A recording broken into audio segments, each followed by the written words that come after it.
is up, team? Trifunctional here. Welcome back to the Minecraft Initium series. I'm having an awesome day. I hope you are as well. And I'm really excited because today we're going to actually try out these wings, do some flying around, and we're also going to do some building today as well. And now look here in my inventory, the gunpowder we have here looks like about 1.5 stacks. That is the entirety of the gunpowder that we've collected over the entire series of killing creepers. There's only a couple pieces of gunpowder that we may have used for potions. So there is a serious lack of gunpowder in our lives. So I was going to work on the automatic farm to continue our villager tower, but we really need to get a good source of gunpowder going today. So I have all of the items collected that we're going to need to create a sweeper mob farm. It's going to be a darkroom mob farm that will sweep the mobs off the edges. They'll fall about 44 blocks and land on magma blocks. So most of them will die from fall damage. And the ones that live that have feather falling, those ones will be killed by the magma blocks. It's going to be a NIMS TV tutorial that we're going to be following. I'll make sure to put a link in the description box for you. As far as things that have changed around the place here, I have my ender chest here. I have the dragon's head hanging up here. This is the dragon's egg.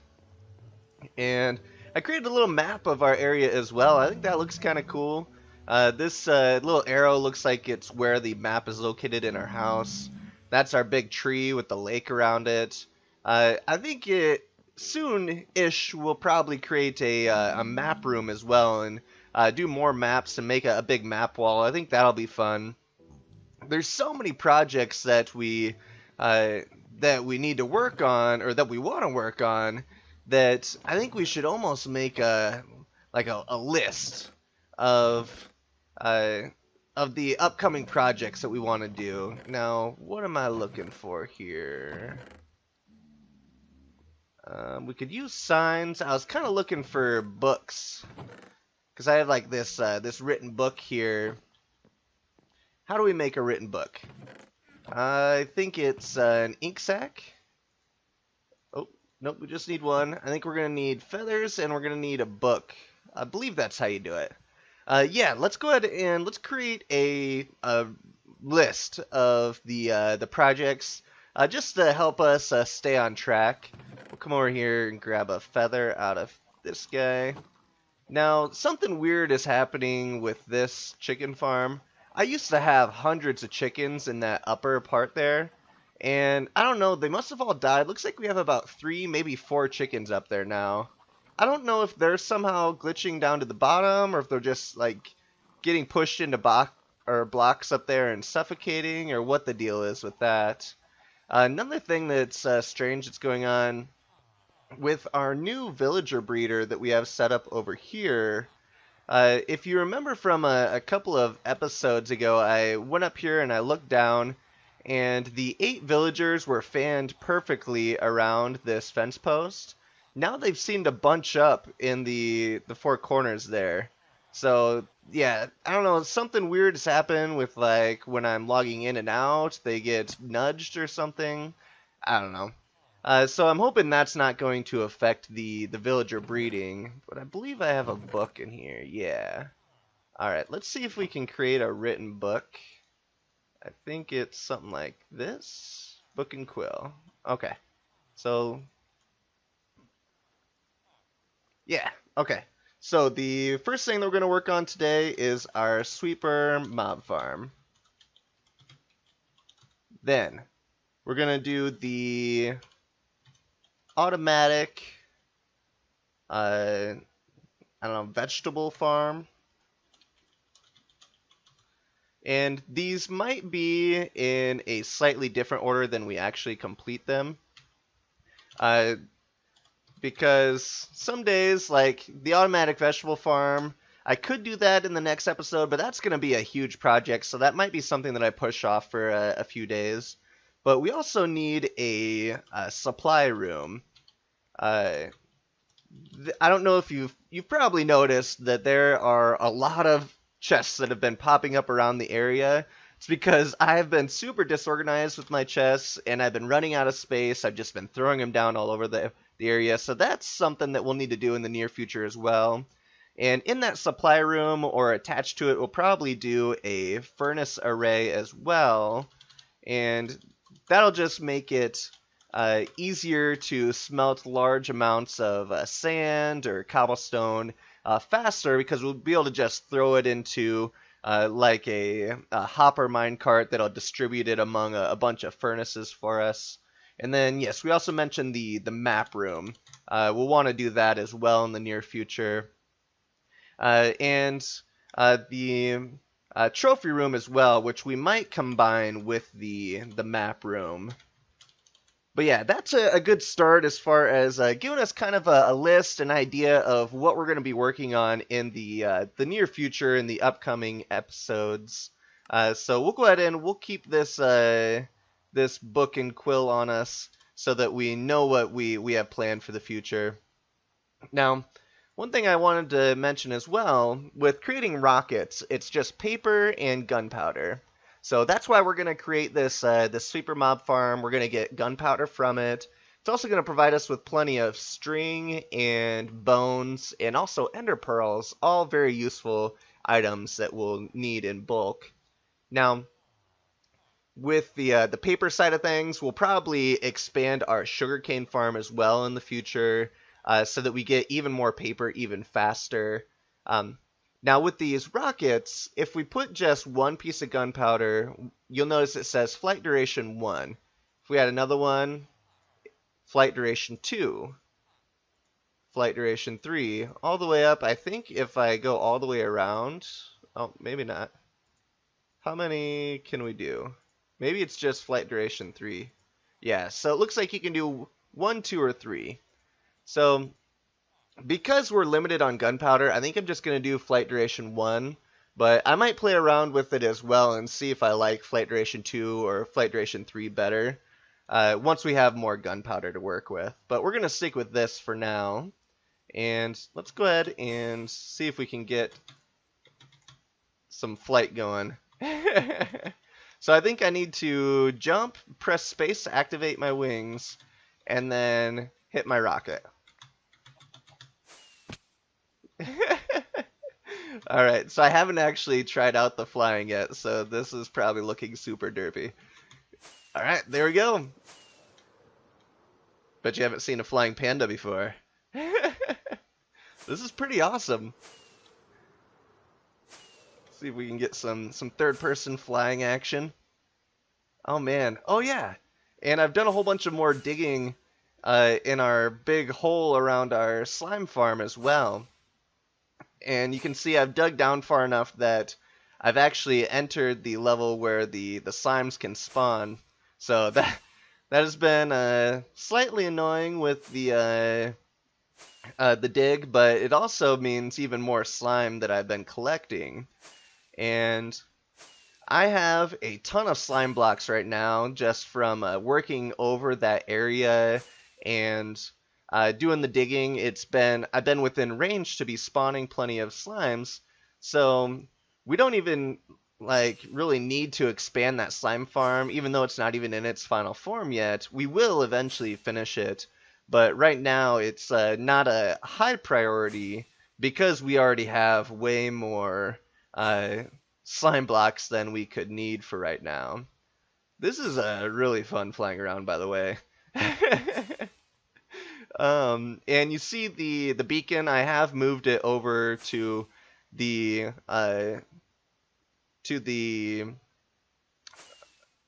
farm, or excuse me, the mine, the branch mine right below our base here. So that's why you're seeing that beacon beam coming up through our house again. But yeah, so I'm gonna go ahead and get landed, and let's go ahead and get started on. Oh, do you see that perfect landing? I'm like a Minecraft pro. Yeah, so let's check out our wings. Okay, so we got to watch the durability on those. We haven't found mending yet. We still need to find mending so that we can make sure that our wings heal when we get XP as well. But we need to head back over to the base to pick up those shulker boxes that I have set up, because those have the items that we're going to need for our super mob farm that we're working on today. Let's get back into first person view. That'll make things easier. And where should I? Yeah, we'll just dump these in here for now. Don't let me forget that those are in there, because I probably will with my disorganization. Alright, so let's go ahead and pick up our shulker boxes. These are super useful for carrying around large quantities of items. And actually, it looks like I need to sleep as well. I'm going to go ahead and sleep, and then I'm going to pick out the perfect spot for our mob farm. I think it's going to be over there somewhere, but I'm going to find or pick out the right spot, and then I will bring you back. And we're back, team, and as you can see, I am on a really tall pillar. So this mob farm is going to be built really high up in the air, because we're going to be using the fall damage to take care of the mobs. And so what I'm doing now is I'm just building out an 11 by 11 square, and then I'm going to go up 3 levels and then do another one. We're going to do 3 11 by 11 square platforms for this. So I'm going to go ahead and get those built out, and then I'll bring you back. And we're back, team. So I got the 3 spawning layers, or 3 spawning platforms set up here.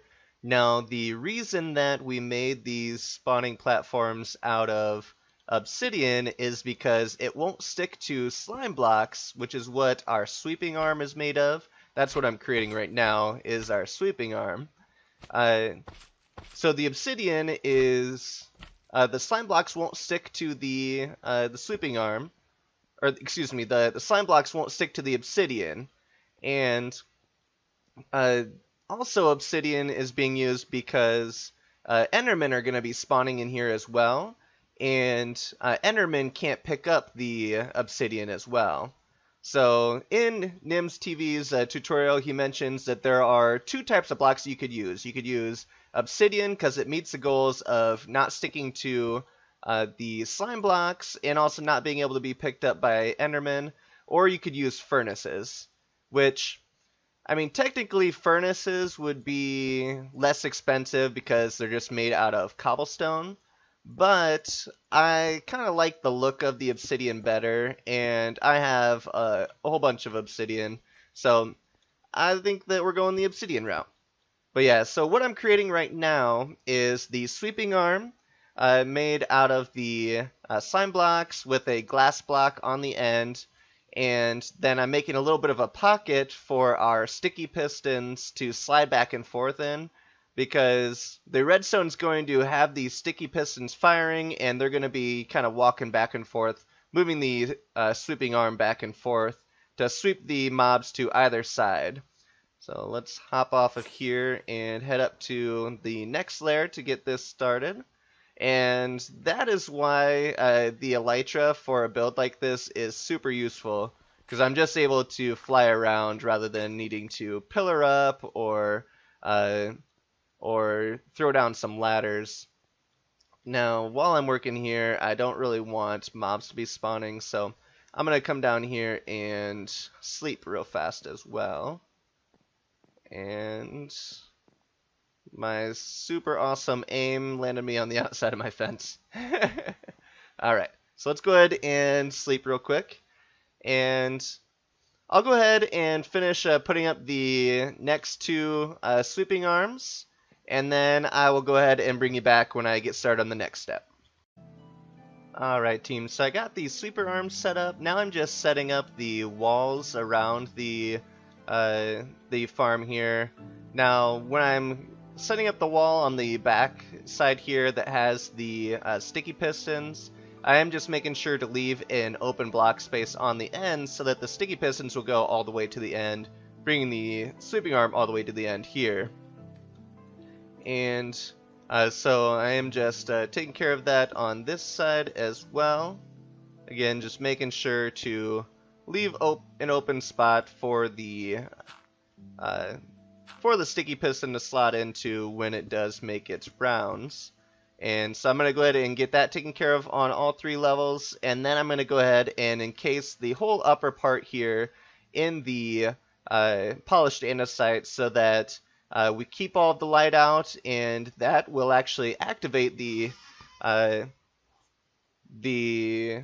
mobs actually spawning because it'll be dark in here, and then we'll get the redstone set up so that we can start sweeping them off the edges, and then we'll get the killing mechanism taken care of down there with the magma blocks and everything. So first I'm going to go ahead and get going on finishing up the walls around the upper side here, and so I will bring you back in a bit when I take care of this. And we're back, team. So I got the walls put on this thing, and next I'm actually going to build down the legs for the build here. Now I'm gonna try to do this with. Okay, so 1, 2, 3, 4, 5, 6, 7, 8, 9, 10. So the plan is to hopefully have some sort of platform, if I can get over to the side without hurting myself. Oh, okay. Well, let's just rock it back up there. Alright. So, my bright idea was to use water to build it down, because building from the top down is super annoying. But maybe I'll just build from the bottom up. Anyways, next thing I'm doing is putting legs on this thing. Now, in Nims TV's tutorial, he mentions that you want the 10 closest blocks to the actual spawning layers to be a solid block, like the polished andesite that we're using. That way you can block any light that might be coming up here that might be preventing spawns. And then everything else from there on down can be built out of whatever you want. And so we'll probably just use the same material that he uses in the tutorial, and that's glass, because I think it looks nice. Looks like he's using like a black stained glass, so I did go ahead and stain a bunch of glass with black dye to take care of that. So I'm going to go ahead and get the legs put on, and I'll bring you back when I get that finished. Team, I just realized that I should have put Unbreaking 3 on my Elytra wings, like, right away before I even used them. If you look at the durability, I have already gone through over 3/4 of the durability, and I wanted to use the Elytra to find a second pair in the end, because it's going to be way easier to find a second pair while I have a current pair than it will be to just go in and go on foot again. So I'm putting Unbreaking 3 on them now, and we cannot get mending soon enough. So we've really got to up our trading game with our villagers, and setting up the automatic farm in the near future will certainly help out with that. But yeah, hopefully that Unbreaking 3 that we just added will help these to last a little bit longer. As you can see, I'm making good progress on the legs.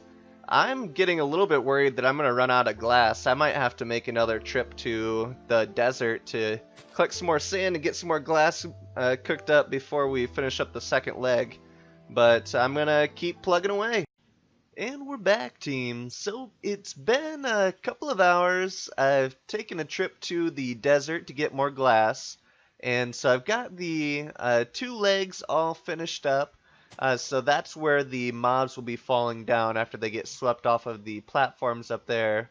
I did go ahead and get the magma blocks set and the hopper minecart system set up on both sides as well. That way that's all ready to go for once we get this sweeper turned on and get the mobs start flowing out. So the next step is going to be to head up there and get the redstone placed. And once we get the redstone placed, then we'll be able to put the roof on it, and we should be good to go at that point.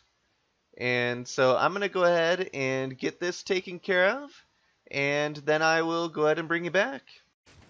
And we're back, team. So I got it all set up. All of the redstone is behind this polished diorite wall here.